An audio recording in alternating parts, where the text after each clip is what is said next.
Hello guys, welcome to my channel Trending Gelo. Kali ini kita akan rangkum alur film detektif Korea dengan judul Detectives in 40 Minutes. Film ini bukan film detektif Korea biasa ya guys.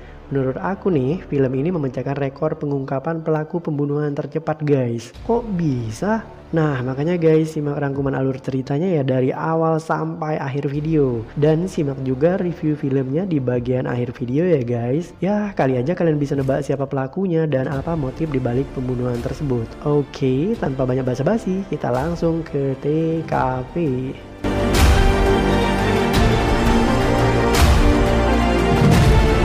Oke guys, sebelum kita mulai, agar mempermudah memahami ceritanya, nama untuk watak dalam film ini aku ganti ke nama orang Indonesia aja ya. Soalnya kalau dalam bahasa Korea agak susah ngingatnya gitu. Oke, film ini diawali dengan adegan di mana terlihat anak-anak SMA yang sedang menuju ke ruang kelas masing-masing. Di dalam kelas, seorang guru sedang mengajar siswa-siswinya. Namun tampak satu siswi tidak menyimak apa yang ia sampaikan. Secara diam-diam, siswi ini malah sibuk membaca novel misteri tentang pembunuhan. Tiba-tiba terdengar suara teriakan guys. Para siswa meneriaki seorang siswa yang tiba-tiba terbangun dari kursinya dengan mulut berbusa, kemudian mendadak jatuh terkapar di lantai. Siswa tersebut bernama Teddy. Mendengar kegaduhan yang terjadi, seorang guru pria masuk ke dalam ruangan tersebut. Ia segera meminta seorang siswa untuk menghubungi ambulan guys. Ketika seorang siswa sibuk menelpon ambulan, ada seorang siswi yang malah sibuk mengambil foto dengan kamera polaroidnya. Ini siswi yang tadi guys, yang sibuk baca novel di kelas. Nah, datang juga seorang guru pria yang lain saat kejadian. Ketika memasuki ruangan, ia terlihat lebih mengkhawatirkan sang guru wanita ketimbang siswa yang sedang terkapar itu. Nah, akhirnya siswa tersebut meninggal dunia guys karena keracunan. 2 minggu setelah kejadian, Julie datang ke perpustakaan untuk mengembalikan buku yang ia pinjam. Saat mengembalikan buku tersebut, ia menanyakan petugas perpus yang bernama Rini, kira-kira siapa pelaku pembunuhan terhadap Teddy. Petugas perpus yang berparas cantik ini malah mengatakan bahwa itu bukan kasus pembunuhan seperti yang kepala sekolah telah sampaikan, bahwa kasus ini murni karena korban alergi terhadap buah persik. Namun, Julie tetap meyakini bahwa kasus tersebut adalah peristiwa pembunuhan. Julie ini guys, wataknya agak aneh banget ya. Hampir seluruh wajahnya ia tutupi dengan rambut, dan untuk itu ia dijuluki sebagai si rambut tirai. Adegan kemudian beralih ke ruang kelas di mana seorang gadis yang bernama Diana terlihat sibuk berlatih menari, dan seorang siswa iseng memotret celana dalamnya guys. Siswa ini bernama Hakim. Gadis itu meminta Hakim supaya menghapus foto tersebut, namun Hakim tidak mau. Gadis itu pun meminta tolong pada Johan. Nah, karena kesal dengan ulah Hakim, Johan pun menendangnya dan perkelahian pun tak terhindarkan. Sejurus selepas itu, guru galak yang dijuluki anjing gila bernama Pak Dino masuk ke kelas dan alhasil kedua siswa tersebut mendapatkan hukumannya guys. Sepulang sekolah, Johan memergoki temannya Davin sedang mengintip seseorang. Ternyata Davin mengintip Julie yang sedang berenang di kolam renang sekolah. Nah, dari sini mereka mengetahui bahwa ternyata Julie memiliki tubuh yang seksi dan paras yang cantik. Nah, di perjalanan pulang, Johan terus memikirkan gadis ini guys. Sepertinya ia jatuh cinta pada saat intipan pertama. Adegan selanjutnya ditampilkan Hakim yang sedang berdiskoria bersama teman-temannya, dan di saat bersamaan salah seorang temannya merekam bagian tubuh gadis yang sedang menari guys. Ketika itu terjadi, ingatan Hakim beralih ke sebuah trauma masa lalunya. Ia pun marah dan menendang temannya tersebut guys karena terbawa emosi. Keesokan paginya di ruang kepala sekolah diadakan sebuah rapat penting dan tertutup. Dari rapat tersebut terungkap bahwa kasus kematian Teddy disembunyikan penyebabnya oleh kepala sekolah. Nah, kepala sekolah menyogok seorang dokter untuk memasukkan penyebab kematian Teddy. Seakan-akan itu bukan kasus pembunuhan, melainkan ia mati karena alergi buah persik. Hal ini dilakukan demi menjaga reputasi sekolah guys. Nah, kepala sekolah mengatakan bahwa komisaris sekolah akan datang untuk melaksanakan inspeksi terkait kasus meninggalnya Teddy, dan jika ada masalah dalam kasus ini, maka sekolah tersebut terancam ditutup. Dari rapat ini kita mengetahui bahwa seorang guru yang bernama Pak Buyung sebenarnya punya hubungan asmara dengan seorang guru wanita, sebut saja namanya Melati guys. Nah, hal ini bisa dilihat dari lirikan mata keduanya. Sementara di kelas ketika sedang berlangsung pembelajaran yang diasuh oleh Pak Dino, si rambut tirai Juli memberikan pesan SMS kepada Johan. Ia menanyakan apakah Johan yang mengintipnya kemarin. Nah, Johan menjawab dengan santai dengan mengatakan, "Aku tidak mengintip, aku hanya melihat dan jujur aku tidak menikmatinya." Di saat sedang sibuk balas SMS, mendadak Pak Guru Dino sudah berdiri tepat di depannya Johan guys. Nah, ia memergoki Johan sedang SMS di dalam kelas ketika pembelajarannya berlangsung. Di ruang guru, Pak Buyung menasihati Pak Gusman agar mencari seorang gadis untuk dinikahi. Ia mengatakan agar bisa mendapatkan seorang gadis, Pak Gusman harus mengubah penampilannya agar ia tidak menggunakan pakaian yang terlihat kuno. Pak Gusman membalas ejekan Pak Buyung dengan mengatakan bahwa ia adalah guru yang sangat berminyak. Nah guys, jujur di bagian ini aku nggak terlalu mengerti maksudnya apa. Apakah kata berminyak itu merujuk ke wajahnya yang punya banyak minyak atau ke gayanya yang terlalu feminim? Saat mereka sedang bercengkrama, ternyata Ibu Melati yang duduk di belakang mereka ini sedang nguping guys. Well, adegan beralih ke ruang kelas di mana Hakim terlihat sedang memancing emosi Johan. Ia menantang Johan untuk membunuhnya. Ketika Johan terpancing emosinya hendak menikam Hakim, seorang gadis memotret aksinya tersebut yang membuat Johan menghentikan niatnya itu. Nah, gadis ini bernama Arjola. Jam olahraga pun dimulai. Semua anak berada di luar kelas kecuali Hakim dan Johan. Hakim berada di kelas sedangkan Johan berada di toilet. Di saat Johan sendirian di kelas, seseorang datang dari belakang dan menikamnya. Ketika Hakim sedang di toilet, ia bertemu dengan Pak Dino. Pak Dino menanyakan kenapa ia tidak di kelas. Ia menjawab bahwa ia sedang menjalankan hukuman yang diberikan oleh gurunya berupa bersih-bersih kelas. Sebelum Johan meninggalkan toilet, guru menasihati Johan agar jangan menyerah jika ia kesulitan dalam belajar. Sementara di lapangan sekolah, Juli terlihat tidak berminat untuk ikut pelajaran olahraga. Ia pun bergegas kembali ke kelas. Johan pun bergegas ke kelas kembalinya dari toilet. Ia sangat terkejut ketika melihat Hakim berlumuran darah. Karena panik, Johan secara tidak sengaja memegang senjata pembunuhan berupa sebilah pisau kecil yang tergeletak tepat di atas meja. Di tengah kepanikan dan ketakutannya, Juli mendadak masuk ke dalam kelas dan menemukan Johan dan Hakim yang sedang bersimbah darah. Johan pun berusaha meyakinkan Juli bahwa ia bukan pelakunya. Syukurlah Juli ternyata gadis yang cerdas. Ia mengetahui bahwa Johan bukan pelakunya dengan melihat arah percikan darah Hakim yang tidak muncrat ke baju Johan. Juli juga meyakini bahwa pembunuh masih ada di sekolah karena jika ada warga sekolah yang kedapatan pulang awal, ia pasti bisa dicurigai dan menjadi tersangka. Makanya sang pembunuh memilih tetap bertahan di sekolah. Karena mengetahui bahwa Johan bukan pelakunya, Juli berusaha membantu Johan untuk menemukan pelaku pembunuhan sesungguhnya dengan memanfaatkan jam olahraga yang tersisa yaitu tinggal 40 menit. Nah, dari sinilah muncul judul film Detectives in 40 Minutes yang artinya mereka akan menjadi detektif untuk menguak siapa pembunuh sebenarnya hanya dalam waktu 40 menit guys. Bisa nggak ya detektif pemula seperti mereka menyelesaikan kasus tersebut dan dalam waktu yang sangat singkat? Well, let's find out.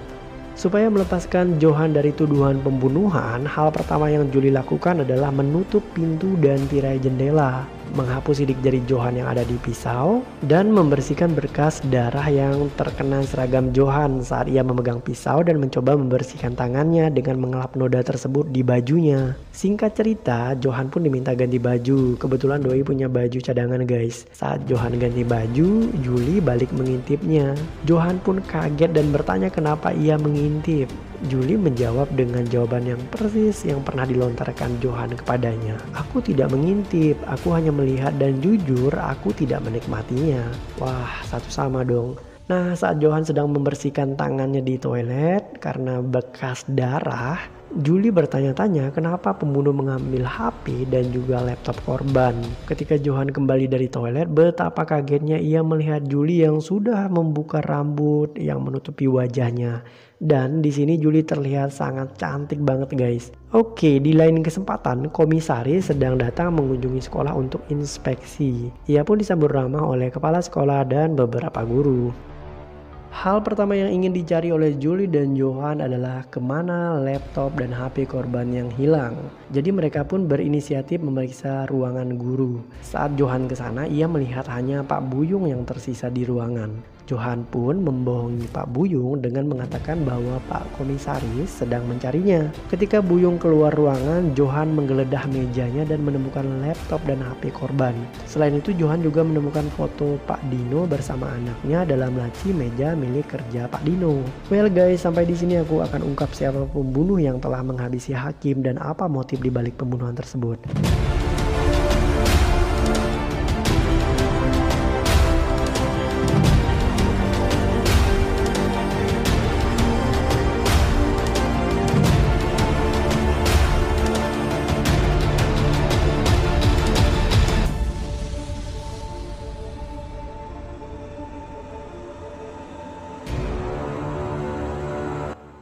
Jadi ketika Johan menemukan laptop Pak Buyung, ia dan Juli pun mengetahui bahwa di laptop Hakim yang diambil Pak Buyung tersebut terdapat foto dan video yang menjadi bukti bahwa Pak Buyung dan Ibu Melati pernah menginap di sebuah hotel guys. Jadi Pak Buyung mengambil laptop dan handphone tersebut untuk menghapus barang bukti. Ketika Pak Buyung sadar bahwa Johan membohonginya, ia pun mengejar mereka. Kejar-kejaran pun tak terhindarkan antara guru dan siswa. Proses kejar-kejaran berakhir di lantai atas gedung sekolahnya guys. Pak Buyung ngotot minta agar laptopnya dibalikin. Namun tentu saja kedua siswa enggan dong untuk memberikan laptop tersebut kepada Pak Buyung karena mereka yakin Pak Buyung lah pelakunya. Pak Buyung marah-marah. Ia mengatakan bahwa mereka keliru mengira ia pelakunya. Di saat perdebatan masih berlangsung, mendadak teman Johan yang bernama Davin menghantam Pak Buyung dengan kayu dan seketika ia pun langsung pingsan.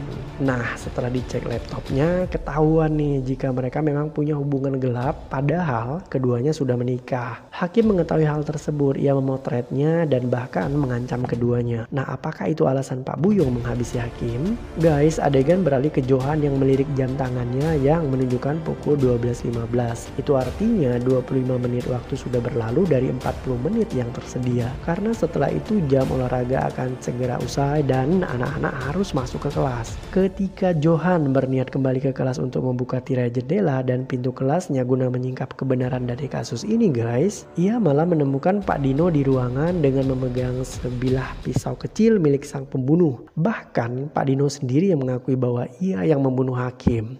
Well guys, ceritanya makin complicated nih. Siapakah pembunuh sebenarnya dan apakah Pak Buyung ini atau Pak Dino?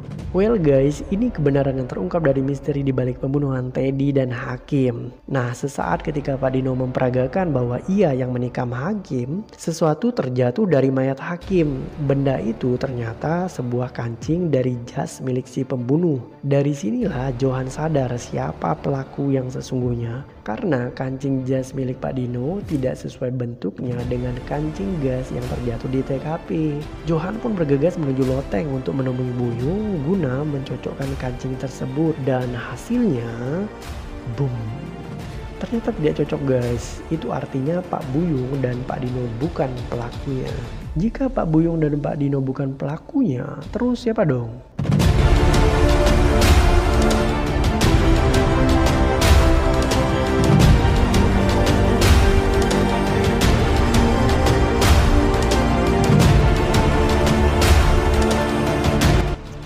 Jika Pak Dino bukan pelakunya guys, tapi kenapa beliau mengakui jika ia membunuh Hakim di depan Johan? Nah, alasannya sederhana guys. Ternyata Pak Dino memiliki anak seusia Johan. Sayangnya anak ini telah meninggal dunia dan setiap kali ia melihat Johan, Pak Dino merasa bahwa Johan itu seperti anaknya sendiri. Karena Pak Dino mengira Johan yang membunuh Hakim, ia takut Johan akan dijebloskan ke penjara.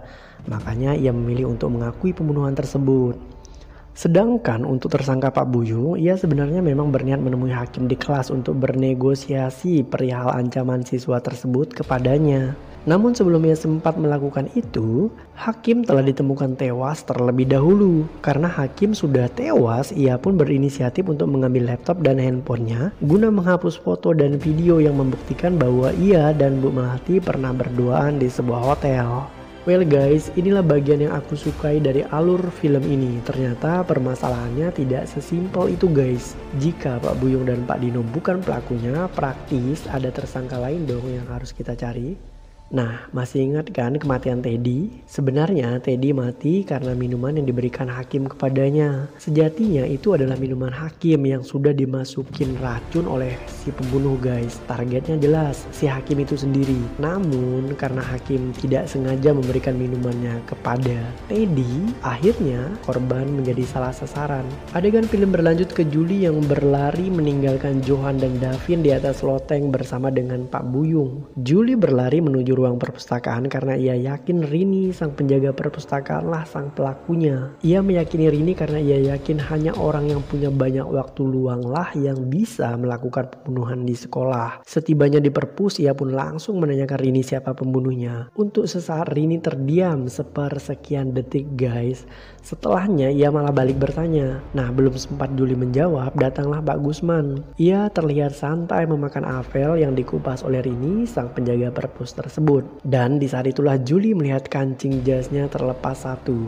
Itu artinya dialah sang pembunuhnya. Rini kembali bertanya kepada Julie siapa pembunuhnya, dan Julie mengangkat plastik berisi barang bukti kancing jas yang cocok dengan kancing jas Pak Gusman.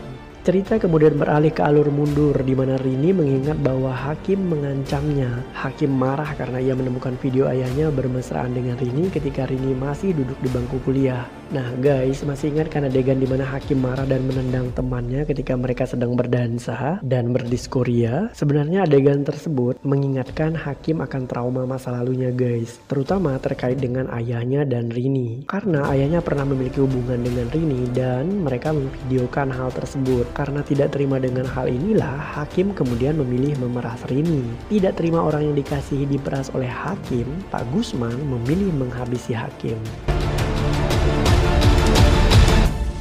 Mengetahui bahwa Julie telah mengetahui pembunuhan yang ia lakukan, Pak Gusman pun berniat menghabisi Julie guys, agar ia bisa tutup mulut. Nah, sesaat ketika ia hendak menikam Julie, Johan pun datang. Perkelahian pun terjadi, namun percayalah guys, ini bukan film India di mana anak mudanya pasti menang, dan benar saja Johan kalah dan ia sempat tertusuk pisau di bagian perutnya. Dan ketika Pak Gusman benar-benar ingin menghabisinya, jam berdentang pukul 12.30 menandakan pelajaran berakhir guys. Ketika jam berdentang, Pak Komisaris dan kepala sekolah yang lagi monitoring di sekolah tersebut tiba di perpus dan menyaksikan sendiri bagaimana Pak Guru Gusman bersiap hendak menikam Johan. Sadar bahwa usahanya sia-sia, Pak Gusman berteriak dan diikuti dengan teriakan murid-murid yang hadir di tempat tersebut. Film ini ditutup dengan kunjungan Julie ke rumah sakit buat membesuk Johan.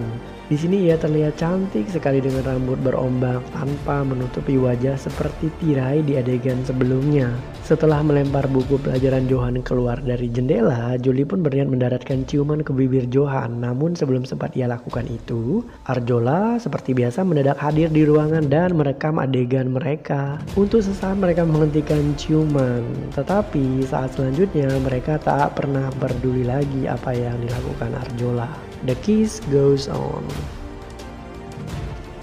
Oke guys, it's review time. Menurut aku pribadi, kelebihan utama dalam film ini ada pada alur ceritanya yang penuh dengan kejutan di bagian endingnya guys.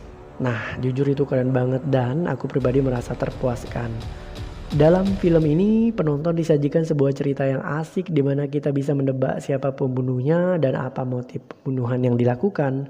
Sedangkan untuk kekurangannya sendiri, menurut aku pribadi, film ini terutama terkait dengan acting para pemain, kostum desain, screenplay ataupun sinematografinya, semuanya terasa tidak terlalu wah, flat aja, so-so dan nggak neko-neko. Nah, secara personal overall aku memberikan nilai 7,3 dari 10 untuk film Detectives in 40 Minutes ini guys. Nah, bagaimana dengan Anda?